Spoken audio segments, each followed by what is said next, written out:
일부에서 다이오릴과 고혈압 1951년부터 1977년까지 다우릴 범람의 시작 다이오릴과 개발과 홍보라. 기자들이 흔히 하는 농담이 있다. 어제 만든 메시드 포테이토보다 더 차갑게 식어버린 것이 있다면 바로 어제 뉴스라는 것이다. 그러나 다이우릴이라는 소재에 관해서는 신문이 차갑게 식어버릴 기미가 보이지 않는다. 다이우릴이 날마다 뉴스를 만들어내기 때문이다. 아래 이어질 보고들은 다이우릴이 특히 고혈압에 관해서 생각하고 있는 의사에게 여전히 뜨거운 기사거리라는 추가 증거를 제공한다. 다이우릴 뉴스 리포트. 자, 1958년 1월 작곡한 하얀 클로로티아지드 정제 수천 개 상표명인 다이오릴로 더 알려진 생산 공정에서 나오기 시작했다. 58년에 이 새로운 약재에 대한 연구 심포지엄에서 다이오릴은 사람들이 먹을 만한 최초의 고혈압 약이었고, 바로 그 사연이 항생제, 영웅담, 정신병 약의 극적인 등장, 또 신경안전제를 둘러싼 문화적인 우려보다도 더 알려져 있었지만 이 약이 임상 실천에 미친 영향은 그에 못지않게 심대한 것이었다. 2차 세계대전까지만 해도 혈압이 높지만 아무런 증상도 없는 환자는 전혀 치료받지 못할 가능성이 컸다. 수십 년이 지나자 고혈압은 근본적으로 다른 실체가 되었다. 1차 진료검사에서 정기적으로 진단이 이루어지고 증상이 발현되기 훨씬 전에 특이 약제로 치료받는 일이 점점 더 잦아졌다. 이러한 변화의 사연, 그리고 그것이 전후 시기의 질병에 대한 정의에 미친 눈에 잘 띄진 않지만 획기적인 전환은 다이오릴 같은 새로운 치료제의 출현과 이를 미국 전역의 의사와 환자들에게 판매하기 위해 마련된 홍보 장치에 크게 힘입었다. 고혈압은 다이오릴 이후로 다른 병이 되었다. 그러나 다이오릴이 고혈압과 조우한 뒤에 다른 약이 되었다는 말도 그에 못지않게 사실이다. 우리가 임상 실체임과 동시에 유명 상표가 붙은 소비자 제품으로 본다면 약과 질병 사이의 관계는 설계된 결과냐 우연한 발견이냐, 약이 질병을 통제하느냐 질병이 약을 만드느냐의 문제가 아니라 누적적인 협상과 상호 정의가 스스로 나타난다. 이 장에서 제시할 다이오릴과 고혈압의 역사는 전후 미국 제약산업에서 임상연구, 임상실천, 의료마케팅의 상호 구성 과정을 보여주며 20세기 후반의 의약품 홍보에서 중심을 이루는 제도가 된 일단의 잡정적인 구조의 진화를 기술한다.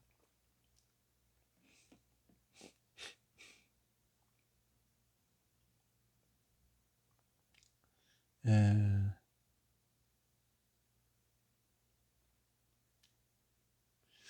항결합제가 고혈압제와 미국에서 일어난 약의 폭증이라. 2차 세계대전 이후에 20년 동안 미국의 제약산업은 치료법의 혁신의 범위와 속도가 의사, 소비자, 심지어 제약산업 자신도 예견하지 못한 수준으로 커지는 상황에 맞닥뜨렸다. 항결합제도 같은 일이 일어났다. 이런 치료의 범주 수십 년 전에는 없었다. 1940년대 말까지 등등. 전후 시기에 약전이 두툼해지면서 약 소비율도 늘어났다. 유명상품. 해서의 역사 속에서 본 다이오리는 1950년대 초에 머크의 연구소들은 미국 제약산업의 자랑거리였다. 그래서 이 연구소는 인상적인 노벨상 수상자를 여럿 거느리고 있었고, 페니실린, 스트레토마이신, 비타민 B12, 코르티손 같은 기저귀 약을 생산하는 데 중요한 역할을 하고 있었다. 그러나 재정적인 측면에서 머크는 수입의 거의 대부분을 사전 포장된 배합약의 판매가 아니라 약사와 제약산업에 정지된 화학물질들을 공급하는 데서 벌어지고 있었다. 이렇게 산업을 했던 것은 머크만이 아니었다. 20세기 전반기의 최종 소비자에게 도달한 알약, 정제, 물약, 캡슐의 대부분은 약국에서 물리적으로 혼합 또는 조제된 것이었다. 그 내용물은 대형 제약 회사들이 제공한 것이었지만 말이다. 그러나 1940년대 말에 이르러 화학물질 공급의 역할은 줄어들고 있었다. 자체적으로 약을 조제하는 약국은 점점 줄어들었고 특제 품약 오직 한 회사에서 만드는 사전 포장된 처방약의 시장 점유율이 극적으로 증가했다. 제약 산업의 핵심 제품은 동등하고 화학적으로 표준화된 약물에서 독특한 유명 상표를 달고 대량으로 판매되는 일단의 제품들로 이동하고 있었다. 머크가 처음으로 특제약을 아울러 중요한 것으로 상표명 소비자 제품을 시도한 사례 가운데 하나는 핵심적인 스테로이드인 코톤 코르티선이었다. 이 최초의 합성 코르티스테로이드에 대한 마케팅은 만성병의 역사에서 중대한 전환점으로 일컬어졌다. 대중 잡지와 의학 전문지들은 재빨리 코톤을 화학요법의 만병통치약으로 선언했고 이것은 소염작용은 의료 실천의 모든 전문 분야에서 용도를 찾을 수 있는 듯이 보였다. 코르티선을 기적의 약으로 간주하는 이처럼 널리 퍼진 열광에 의지했던 머크는 약 판매를 촉진하는 데 거의 아무런 투자도 하지 않았다. 그 결과 경쟁사들이 코르티선 이후도 제도를 공급하기 시작하자 머크는 얼마 안가 업전과 쉐링의 시장 지위를 잃었고 1950년대 내내 코톤에서 의미 있는 수익을 얻어내지는 못했다. 코톤 프로젝트에 대한 회사 내부의 사후 분석은 머크 이사회가 임원진들에게 마케팅을 희생하고 제약 연구에만 초점을 맞추는 전략이 20세기 후반에 성공을 거두지 못할 것임을 말해주었다. 뭔가 바뀌어야 했다. 제약업계에 머뭇하다가 다른 회사에 뺏기 뿌렸네요. 그러나 다우리는 혈압 강화요법에 대한 목표 지향제 연구에서 얻어진 것이 아니었다. 심지어 이 약은 회사의 연구소를 떠난 뒤에도 고혈압과 아무런 연관이 없었다. 다우리의 물질 개발은 전시의 페니실린 부족 사태로 거슬러 올라갈 수 있었다. 1943년에 샤프 앤드 도먼 펜실베니아주 웨스트포인트에 새로 설립된 연구소에 칼베이가 이끄는 신장 프로그램을 출범시켰다. 프로그램이 내건 명시적인 임무는 신체의 페니실린 배설을 막을 수 있는 작용제를 고안하는 것이었다. 이 규정한 물질을 한번 보유했을 때의 가치를 늘리기 위해서였다. 이 프로젝트는 마침내 미미한 부작용이 보이면서 페니실린 배설을 효과적으로 막는 작용제를 만드는 데 성공했지만 이 제품은 1950년대 중반이 되어서야 약국 선반에 나타났다. 그때쯤에는 전시의 협동 노력에 힘입어 페니실린을 쉽게 구입할 수 있게 되고 값도 상대적으로 저렴해진 뒤였다. 이처럼 부분적으로 값비싼 승리를 거둔 뒤 베이어와 그의 연구팀은 신약 개발에서 신장생리학의 효용을 입증할 수 있는 다른 분야를 신속하게 찾아 나섰다. 설포나미드가 이뇨작용을 부작용으로 소환한다는 1949년의 한 논문이 그들의 관심을 촉발했다. 만약에 이뇨제를 부작용에서 치료 적극적으로 바꿀 수 있다면 신장 프로그램의 존재는 좀 더 정당화될 수 있을 터였다. 이뇨제는 이미 수많은 치료 적응증, 고혈압은 거기에 끼어 있지 않았지만 가지고 있는 실질적인 시장을 차지하는 것으로 알려져 있었고 현재 이용할 수 있는 이뇨제들은 모두 독성이 강하나 효과가 미미했다. 베이어는 구미에 맞고 효과가 있는 제거제가 큰 시장을 이끌어낼 것임을 알고 있었고 합병이 이뤄진 시점에 이 목표를 향해 연구할 화학자 팀을 꾸려놓고 있었다.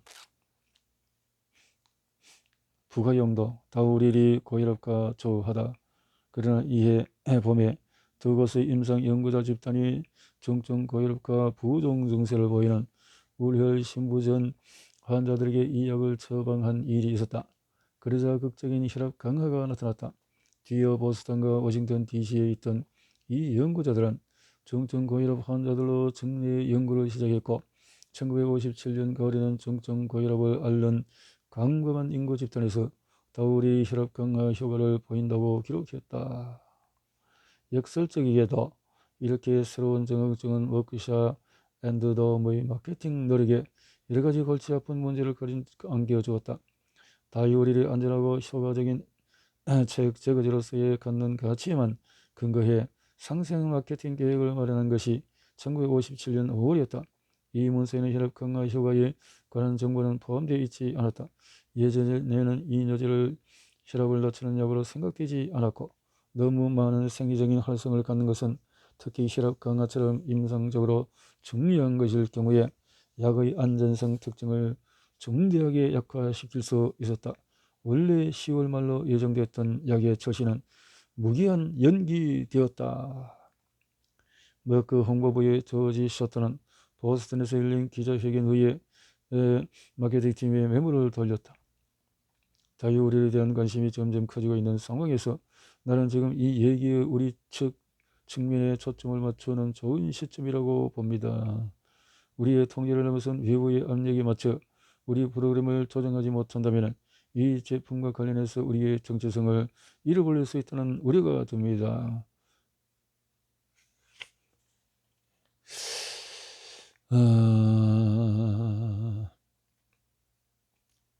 이렇게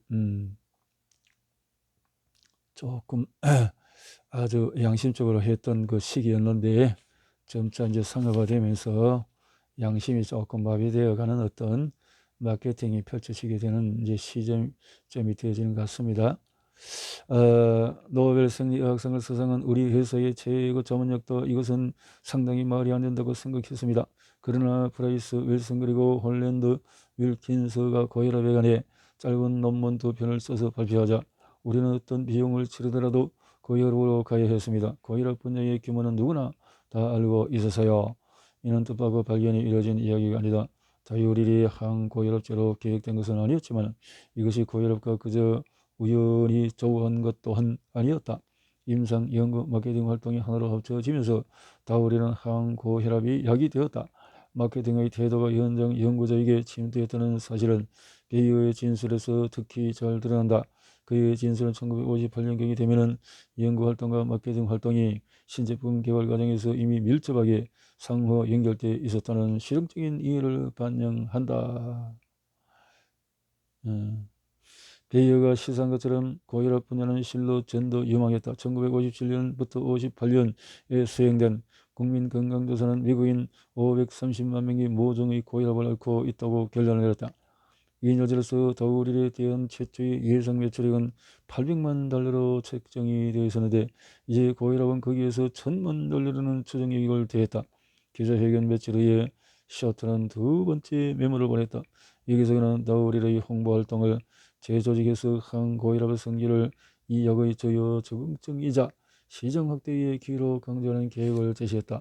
심장병이 이 약에서 내세우는 중심 증상이 될 것이었다. 심장병이 만약 다우리를 이 실제의 기대에서 부응해 특히 우려 신부전의 치료와 고혈압 치료에서 귀중한 약으로 추가된다면 우리는 건실하고 지속적인 홍보 프로그램의 기반을 갖게 될 것입니다.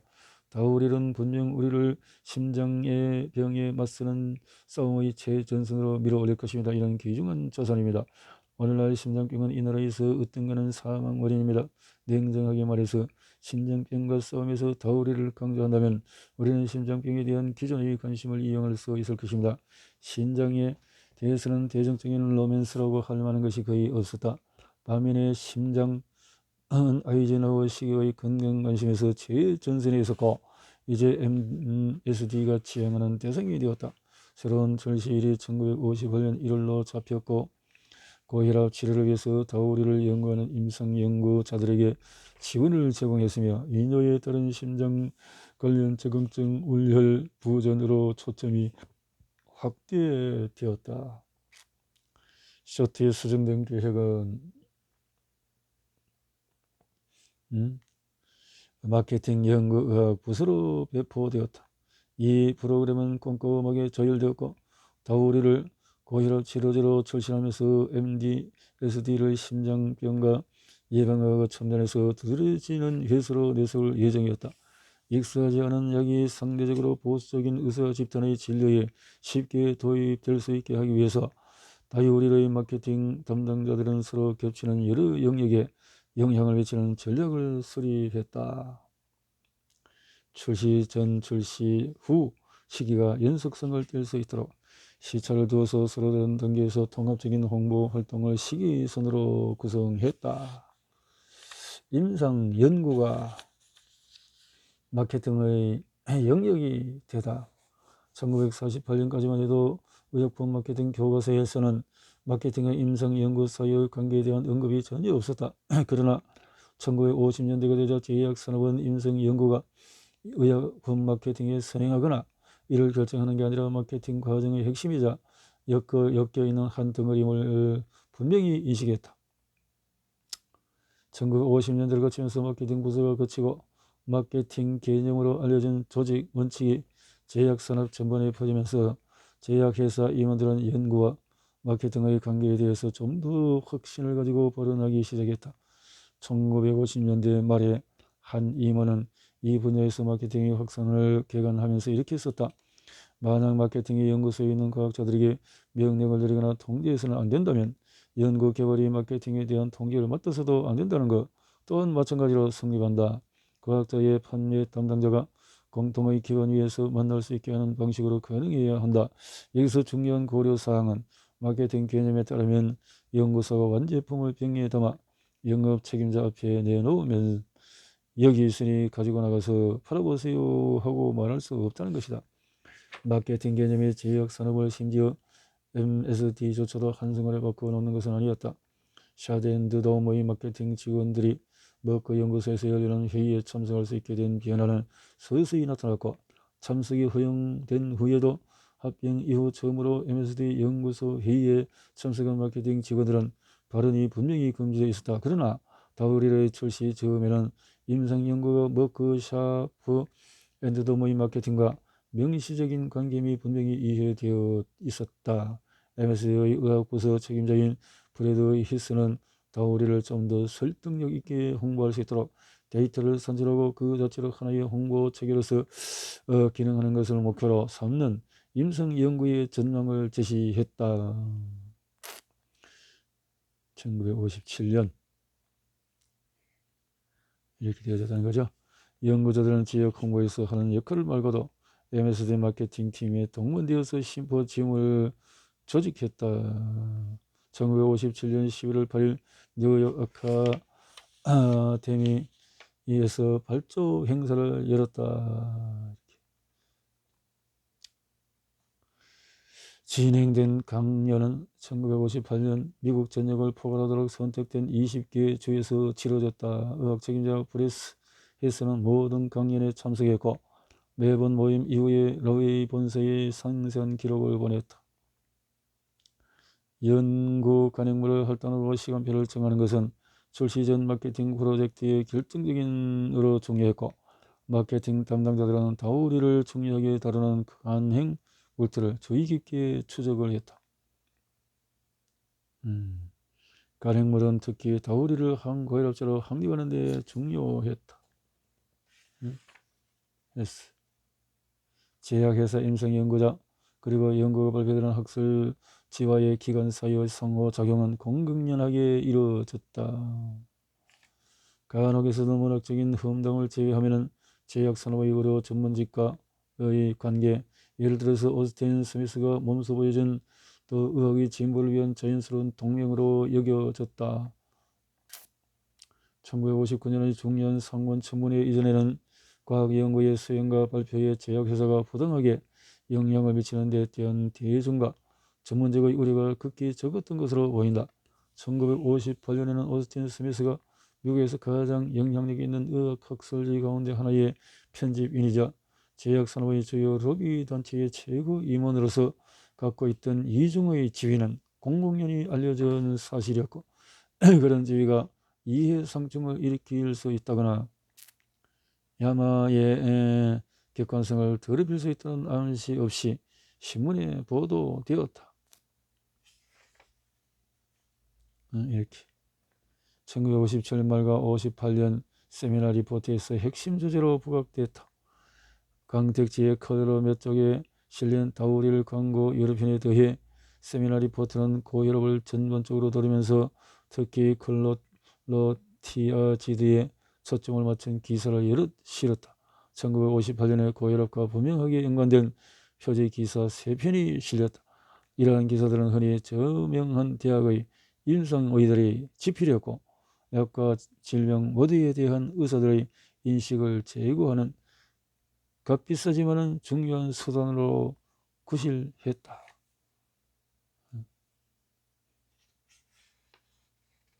시장 조사의 시선 확장하고 이러한 홍보들을 시험하기 위해서 머키샤프 앤드 돔의 시장조사 부서는 1957년 가을과 겨울에 걸쳐서 연구를 수행을 했다. 출시 전 홍보에 대한 의사들의 반응은 조사하는 연구는 캐럴과 그의 팀만 했던 것은 아니었다.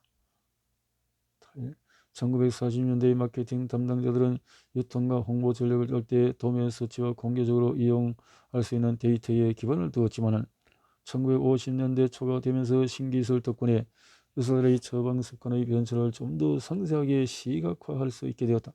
1953년에는 약국을 대표하는 표본에서 얻은 월별 처방률 조사인 국가처방감사가 시장에 나왔다.